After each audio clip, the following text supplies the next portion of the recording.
सिया राम मैं सब जग जानी, हरो नाथ मम संकट भारी। जय सिया राम, जय जय सिया राम। डॉक्टर बालादत्त।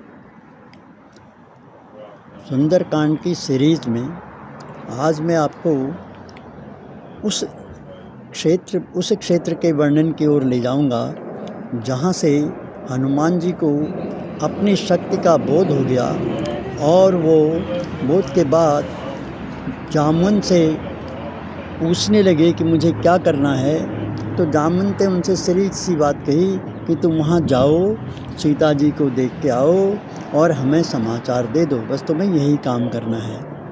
और ये कहकर उन्होंने कहा ठीक है, आप सब मैं जा रहा हूँ, आप सब मेरी प्रतीक्षा करना, जब तक मैं लौटूँ नहीं तब तक आप यहीं रहना। ये कहते हुए आगे चले। जैसे आगे चले उनके सामने मैनाक पर्वत जो था वो ऊपर आ गया।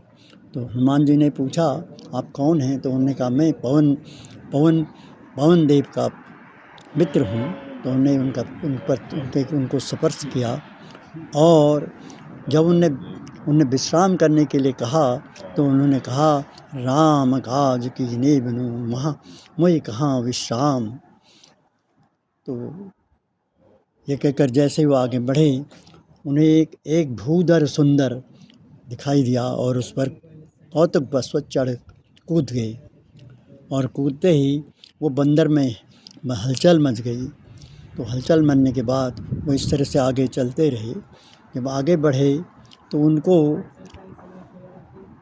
रावण के द्वारा से नियुक्त एक जासूसिनी मिली जिसका नाम सिंघनी था, जो राहु की माता थी। तो उनने पूछा कि भाई तो उनको देखा, उसका काम था वो पक्षियों को आकाश में उड़ने वाली चीज़ों को पकड़ लेती थी, छाया पकड़ लेती थी और उनको मार कर खा जाती थी। यही छल उसने हनुमान जी के साथ भी किया, लेकिन हनुमान जी ने उस तरफ उसको जल्दी पकड़ लिया और एक मुट्ठिका मार कर उसका अंत कर दिया। अब हनुमान जी बिल्कुल पूरी छलांग लगा, पूरी अपनी गति से आगे बढ़े और त्रिकूट पर्वत पर पहुंच गए। वहाँ 3 पर्वत थे, उसी तरह के पर्वत 2 और थे। एक कालकूट पर्वत था।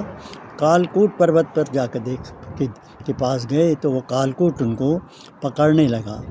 तो हनुमान जी ने उनको अपने बगल में दबाया और आगे चले। तो वो कहना है कालकूट ने कहा मुझे छोड़ दो। तो उन्होंने कहा छोड़ सकता हूँ, मेरी एक शर्त है कि तुम जिसे मैं उठाने को कहूँ तुम उठा लोगे। उसने कहा पहले छोड़ो, ऐसा मैं अवश्य कर दूँगा। और जब आगे बढ़े तो ये दूसरा जासूस था। अब आगे बढ़े जैसे ही वो बिल्कुल लंका के बिल्कुल दरवाजे पर पहुंच गए।